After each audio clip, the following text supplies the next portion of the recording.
বিসমিল্লাহির রহমানির রহিম। সম্মানিত শ্রোতাবৃন্দ, সকলকে আমার আসসালামু আলাইকুম। আজকে আমি ইরান এবং ইসরায়েল যুদ্ধের কিছু আপডেট আপনাদের সামনে তুলে ধরছি।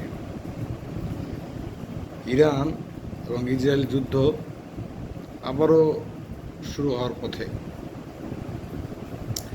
ইরানের যে 3টা পারমাণবিক স্থাপনায় নাথান, ফোর্দো এবং ইস্পাহান, এই 3টা পারমাণবিক স্থাপনায় আমেরিকা যে বাংকার ব্লাস্টার বোমা দিয়ে ধ্বংস করছিল, তার কিছু চিত্র ইতিমধ্যে সোশ্যাল মিডিয়ায় দেখা গেছে। আসলে এই যে নাতান, ফোর্দো, ইস্পাহান, এই 3টার ব্যাপক ক্ষয়ক্ষতি হয়েছে। কিন্তু ইরান দাবি করেছে, আসলে কথা সত্য, যে পারমাণবিক বোমা তৈরি করার জন্য যেগুলো দরকার, যেসব জিনিসপত্র দরকার, সেগুলো খানিকটা কিছুটা ধ্বংস হইল, প্রযুক্তিটা তো থেকে যাবে। এত যে বিজ্ঞানী, এত যে তৈরি হয়েছে, এতগুলো যে মনে করেন যে 400 কেজি ইউরেনিয়াম প্রায় সরাই ফেলছে, এগুলো আজ হোক কাল হোক এটা দিয়ে তারা পারমাণবিক বোমা তৈরি করবে। ইরানের সর্বোচ্চ ধর্মীয় নেতা আয়াতুল্লাহ খামেনি ওনার শাসন আমলে উনি বলেছিল যে পারমাণবিক বোমা আসলে তৈরি করা যায় না। কারণ আমাদের ইসলাম ধর্মে আছে যে মানুষের মৃত্যু ঘটায়, এবং মানুষের মৃত্যুর জাতীয় সরঞ্জাম যেটা হলো পারমাণবিক, এটা একটা নিশ্চিত মানুষের মৃত্যু, এবং মানুষকে ব্যাপকভাবে ধ্বংসযোগ্য পুড়িয়ে মৃত্যু, ভয়ানকভাবে তাদের মানুষের মৃত্যু ঘটায়। সেরকম অস্ত্র তৈরি করা আসলে ইসলামের সাপোর্ট করে না। এই আয়াতুল্লাহ আল খামেনি, ইরানের সর্বোচ্চ ধর্মীয় নেতা, তার যে একটা ইসলামের প্রতি শ্রদ্ধা, ভালোবাসা, তার এই বহিঃপ্রকাশ ছিল। ইরান কিন্তু আসলেই পারমাণবিক বোমা তারা তৈরি করতে পারেনি, কিন্তু পারমাণবিক তৈরির দ্বার প্রান্তে তারা পৌঁছে গেছিল। এখন মনে করেন যে আয়াতুল্লাহ খামেনি, সেটা তার মৌন সমর্থন থাকতে পারে যে তাদের দেশ এবং তাদের মাতৃভূমি রক্ষা করার জন্য তারা পারমাণবিক বোমা তৈরির দিকে এগোবে। কারণ এই পারমাণবিক বোমা তৈরি করতে পারলেই মনে করেন যে এই ইরান তার মধ্যপ্রাচ্যে একটা অবস্থান তৈরি করতে পারবে এবং সারা বিশ্বে একটা অবস্থান তৈরি করতে পারবে। এই হুমকি ধামকি এই ইসরায়েল আর আমেরিকা এই প্রতিদিন তাদেরকে আর হুমকি ধামকি, এই প্রতি মাসে মাসে তাদেরকে হুমকি ধামকি, যুদ্ধ ভাব, এইরকম আর পরিবেশ থাকবে না। এরা যে সময় থেকে ঘোষণা করবে যে তারা পারমাণবিকভাবে তারা শক্তিশালী হয়ে গেছে, সেদিন থেকে মনে করেন তাদের দেশের জনগণ শান্তি বিরাজ করতে পারবে।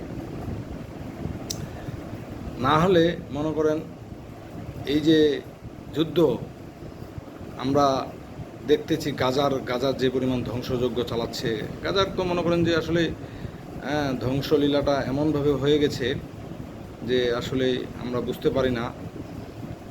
যুদ্ধের পর তার তীব্রতা এবং তার বর্বরতাগুলো এখনও ফুটে উঠছে। গাজাতে যে পরিমাণ বোমা আঘাত করেছে, গাজা বোমা, এখন বোঝা যাচ্ছে যে গাজার যে মাটিটা আছে, যে এটা একটা উর্বরশীল মাটি ছিল। এই গাজা মনে করেন ফিলিস্তিনিতে কিন্তু ওই প্রচুর জলপাই গাছ হয়।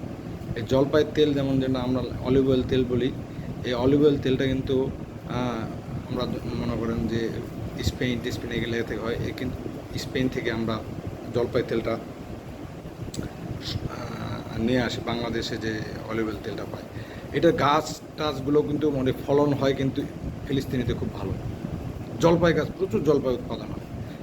কিন্তু বোমা মেরে ইসরায়েল এমন অবস্থা করে দিছে, এর মাটিটা মনে করেন যে আরও 20 থেকে 30 বছর এই মাটি পুরো মাটি পুড়ে গেছে। এটা মনে করেন ছায়ের মতো অবস্থা হয়ে গেছে। এটার যে একটা উর্বরতা, উৎপাদন ক্ষমতা, এই মাটিটা নষ্ট করে দিয়ে দিছে। মনে করেন এখানে একটা এমন অবস্থা হয়ে গেছে, এটা ওই যে আমাদের যেমন আমরা কাঠ টাট পুরাই ওই খড় দিয়ে পুরে একটা ছাই হয় না, এই মাটিগুলো সেরকম ছায়ের মতো করে দিয়ে দিছে, যেখানে কোনো ভবন তৈরি করতে হলে মজবুত ভবন হয় না, মানে কোনো উর্বরতা, কোনো উর্বর উর্বর কোনো গাছপালা এগুলো হবে না। ঠিক এই বোমা, যেমন ইউক্রেনের মাটিতে রাশিয়া বোমা ফেলছে না, এই এই সেম বাংকার ব্লাস্টার বোমা যেটা আমেরিকা তৈরি করছে, মনে করেন এটা প্রায় 70-80 ফিট নিচে পর্যন্ত এটার একদম এমন বিস্ফোরক দ্রব্য দিয়ে এটাকে ধুলো করে দেওয়া হয় এবং অনেক কিছু ধ্বংসলীলা চালানো হয়। এই বাংকার ব্লাস্টার বোমা কিন্তু আমেরিকায় একমাত্র বিশ্বে যে তার বাংকার ব্লাস্টার বোমা তার কাছে আছে। এই কিছু কিছু আরও বোমা আছে যেগুলো মাটিটাকে মনে করেন যে 8 ফিট 10 ফিট গভীরে যায়, যে গাজাতে যে বোমাগুলো পড়ছে এই 8 ফিট 10 ফিট মাটিটাও মনে করেন যে তারা ছায়ের মতো পুড়ে ফেলছে। তাদের উদ্দেশ্য ছিল যে এই জায়গাগুলো, এই ভূমিগুলো এমন অবস্থা করে দিবে যেন এখানে মানুষ বসবাস না করতে পারে। কিন্তু আমাদের ইসলাম ধর্মে আছে, স্বয়ং আল্লাহ তাআলার এখানে অশেষ নিয়ামত আছে যে গাজা আসলে ধ্বংস হবে না, গাজাতে মানুষ বসবাস করবে।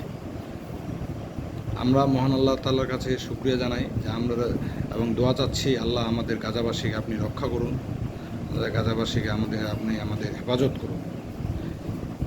তো সর্বোপরি আসলে যুদ্ধের বিশ্লেষণ আরও পরে অনেক কিছু পাওয়া যাবে। যুদ্ধটা এমন হচ্ছে, যুদ্ধের শেষ হওয়ার পর